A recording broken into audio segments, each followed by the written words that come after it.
कुछ लोगों को इसमें दिखता है कि बंगाल में चुनाव आने वाला है, इसलिए वंदे मातरम की चर्चा हो रही है। मान्यवर मुद्दों पर चर्चा करने से कोई नहीं डरता है। संसद का बहिष्कार न करे, संसद चलने दे तो सब मुद्दों पर चर्चा हो। मेरे जैसे कई लोगों का मानना है कांग्रेस पार्टी को पसंद आए ना आए, अगर वंदे मातरम के तुष्टीकरण की नीति के तहत 2 टुकड़े न करते तो देश का बंटवारा नहीं होता और देश पूरा होता। मान्यवर, विपक्ष के लाखों लोगों को, लाखों समाज सेवियों को, स्वयंसेवी संगठन के लोगों को जेल में भर दिया गया। वंदे मातरम 100 साल का हुआ, पूरे देश को बंदी बनाकर रख दिया। अरे दिग्विजय जी, अब नौकरी पक्की है, इस आयु में क्या कर रहे हो भैया? अब नहीं जाएगी नौकरी। मान्यवर, इस सदन की चर्चा के रिकॉर्ड पर रहना चाहिए कि कांग्रेस पार्टी के सदस्य वंदे मातरम का विरोध करते हैं। इस देश की जनता इनको जाननी चाहिए। मान्यवर, वंदे मातरम के प्रति समर्पण की जरूरत वंदे मातरम बना तब भी थी, आजादी के आंदोलन के वक्त भी थी, आज भी है, और जब 2047 में महान भारत की रचना होगी तब भी रहे, क्योंकि अमर कृति मां भारती के प्रति, भारत माता के प्रति समर्पण, भक्ति और कर्तव्य के भाव जागृत करने वाली कृति है। इसलिए जिनको आज वंदे मातरम की चर्चा क्यों हो रही है वो समझ में नहीं आ रहा है। मुझे लगता है कि उन्होंने नए सिरे से अपनी समझ पर ही सोचने की जरूरत है। कुछ लोगों को इसमें दिखता है कि बंगाल में चुनाव आने वाला है, इसलिए वंदे मातरम की चर्चा हो रही है। वो वंदे मातरम के महिमा मंडन को बंगाल के चुनाव के साथ जोड़कर कम करना चाहते हैं। ये सही है कि वंदे मातरम की रचनाकार बंकिम बाबू बंगाल में पैदा हुए, बंगाल में गीत की रचना हुई, और आनंद मठ जिसमें बाद में वंदे मातरम समाहित हुआ, उसकी पृष्ठभूमि भी की बंगाल थी। मगर जब वंदे मातरम का प्रकटीकरण हुआ, वंदे मातरम बंगाल तक सीमित नहीं रहा था, देश तक भी सीमित नहीं रहा था। दुनिया भर में जहां पर आजादी के दीवाने थे वो गुप्त बैठक भी करते थे तो पहले वंदे मातरम का गान कर बैठक की शुरुआत। और आज भी सरहद पर हमारा जवान जब अपना सर्वोच्च बलिदान देता है, ये आंतरिक सुरक्षा के लिए देश के पुलिस का जवान सर्वोच्च बलिदान देता है, तो जब वो अपने प्राण त्यागता है, इसके मुंह पर एक ही मंत्र होता है, वो वंदे मातरम। मान्यवर, ये वंदे मातरम का गान, वंदे मातरम का गीत, ये भारत माता को गुलामी की जंजीरों से मुक्त करने का नारा बना था। 7 नवंबर 1875 को वंदे मातरम की रचना उनकी सार्वजनिक हुई। शासन के काल में, भारत के गुलामी के काल में एक नई सभ्यता, एक नई संस्कृति हमें थोपने का प्रयास किया था, और उस वक्त ये वंदे मातरम का रचना बंकिम बाबू ने की।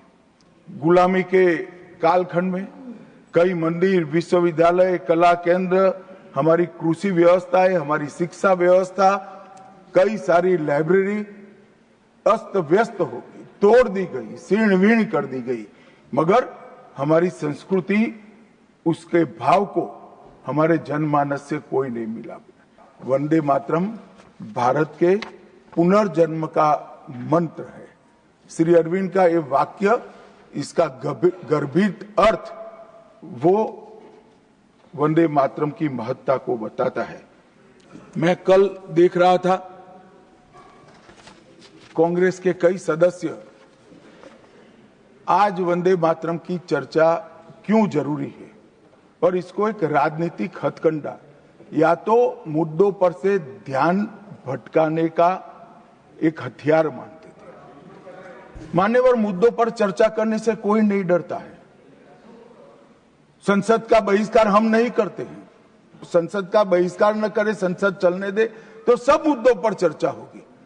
हमें कुछ डरने जैसा नहीं है, छिपाने जैसा नहीं है। कोई भी मुद्दा हो, हम चर्चा करने के लिए तैयार है। परंतु वंदे मातरम के गान की चर्चा को, वंदे मातरम के गान पर की चर्चा को टालने की ये मानसिकता ये नई नहीं। मान्यवर, ये तो वंदे मातरम का 150वां साल है। हर महान रचना का, हर महान घटना का महत्वपूर्ण साल कई मायनों में हमारे देश में मनाता जाता है। तो ये तो 150वां साल है। अब हम थोड़ा पीछे मुड़कर देखते हैं मान्यवर, जब वंदे मातरम के 50 साल हुए तब क्या हुआ? वंदे मातरम के 50 साल हुए, देश आजाद नहीं हुआ था। और वंदे मातरम की स्वर्ण जयंती हुई 1937 में। तब जवाहरलाल नेहरू जी ने वंदे मातरम के 2 टुकड़े कर उसको 2 अंतरों तक सीमित करने का काम किया। कांग्रेस पार्टी की 50वें साल में जो एक प्रकार से वंदे मातरम का महिमा मंडन करने की पद्धति थी,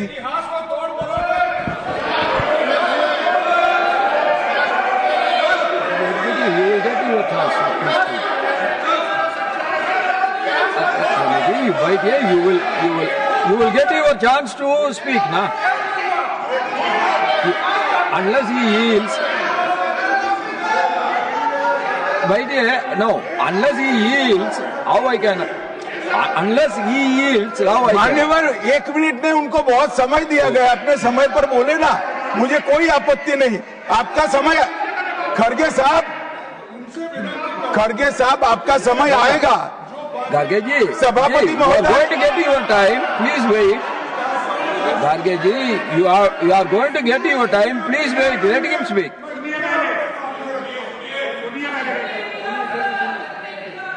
मान्यवर, 50वें पड़ाव पर वंदे मातरम को सीमित कर दिया गया।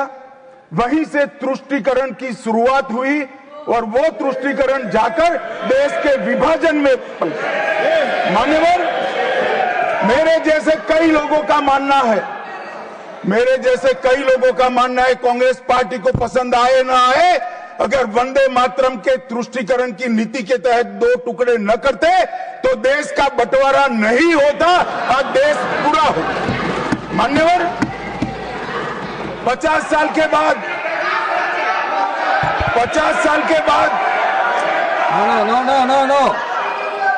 No, nothing will go on record except Honorable Minister's speech. Please. मान्यवर, 50 साल के बाद वंदे मातरम 100 साल का हुआ। सबको था कि 100 साल मनाए जाएंगे, मगर 100 साल हुआ तब वंदे मातरम का महिमा मंडन का सवाल ही नहीं था, क्योंकि वंदे मातरम बोलने वाले जो सारे लोग थे उनको इंदिरा जी ने जेल में बंद कर दिया। इस देश में आपातकाल लगाया गया। विपक्ष के लाखों लोगों को, लाखों समाज सेवियों को, स्वयंसेवी संगठन के लोगों को जेल में भर दिया गया। कोई कारण के बगैर अखबारों पर ताले लगा दिए गए। यहां तक कि आकाशवाणी में उस वक्त एक ही माध्यम था, आकाशवाणी में किशोर कुमार की आवाज ही नहीं आती थी, ड्यूएट गाने भी लता जी की आवाज में ही आते थे। मान्यवर, पूरे देश को जब वंदे मातरम 100 साल का हुआ, पूरे देश को बंदी बनाकर रख दिया। और कल 150वां साल है। 150वें साल में लोकसभा में चर्चा हुई। साहब, ये कांग्रेस पार्टी की स्थिति देखिए। जिस कांग्रेस पार्टी के अधिवेशनों की शुरुआत गुरुवर टागोर जैसे लोग वंदे मातरम गा कर कराते थे। वंदे मातरम कांग्रेस पार्टी के आजादी के आंदोलन का एक मंत्र बना था। वो वंदे मातरम के महिमा मंडन करने के लिए जब लोकसभा में चर्चा हुई, गांधी परिवार के दोनों सदस्य नदारद थे, दो में से एक भी। वंदे मातरम का विरोध आज भी जवाहरलाल नेहरू से लेकर आज के कांग्रेस के नेतृत्व तक कांग्रेस के खून के अंदर बसा। मान्यवर,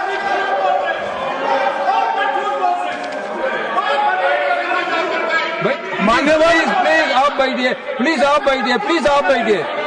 मान्यवर, मैं तथ्यों के आधार पर कहता हूं, कांग्रेस पार्टी की एक नेत्री ने कांग्रेस बैठ जाओ रामदास,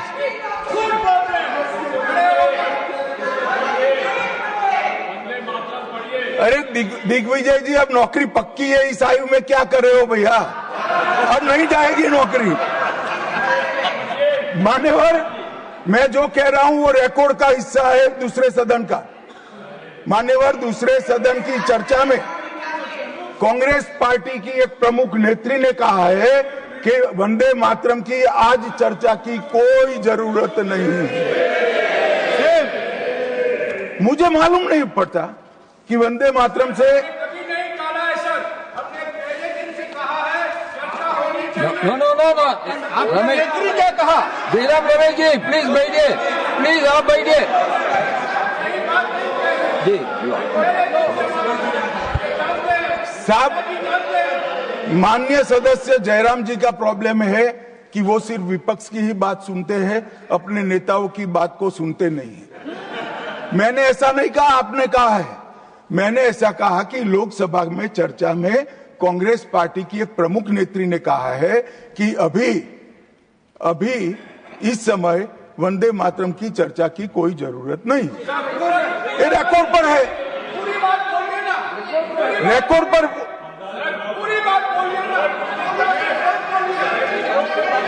मान्यवर, आप बैठिए, आप बैठिए, आप बैठिए। मान्यवर, महान सदन के अंदर वंदे मातरम का गान होना चाहिए, क्योंकि संविधान सभा ने इसको स्वीकारा है और फिर लोकसभा ने सर्वानुमत से 1992 में वंदे मातरम के गान की शुरुआत की। मैंने मेरी आंख से देखा है, कई सारे सदस्य वंदे मातरम होता है तो वंदे मातरम के गान के पहले संसद में बैठे होते हैं तो भी खड़े होकर बाहर चले जाते हैं। मैं आपको विश्वास से कह सकता हूं मान्यवर, ये कह रहे हैं कि कांग्रेस पार्टी पर झूठे आरोप लगाए। मैं विश्वास से कह रहा हूं, भारतीय जनता पार्टी का एक भी सदस्य वंदे मातरम के गान के वक्त सम्मान के साथ खड़ा न हो, ऐसा हो ही नहीं सकता, क्योंकि वंदे मातरम के गान के प्रति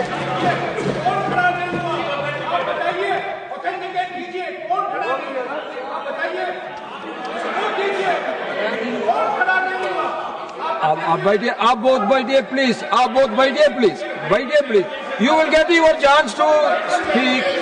You can say your opinion when the turn comes to you. इस सदन की चर्चा के रिकॉर्ड पर रहना चाहिए कि कांग्रेस पार्टी के सदस्य वंदे मातरम का विरोध करते हैं। इस देश की जनता इनको जाननी चाहिए। मान्य, मैं दे देता हूं, दिग्विजय सिंह पढ़ लीजिएगा।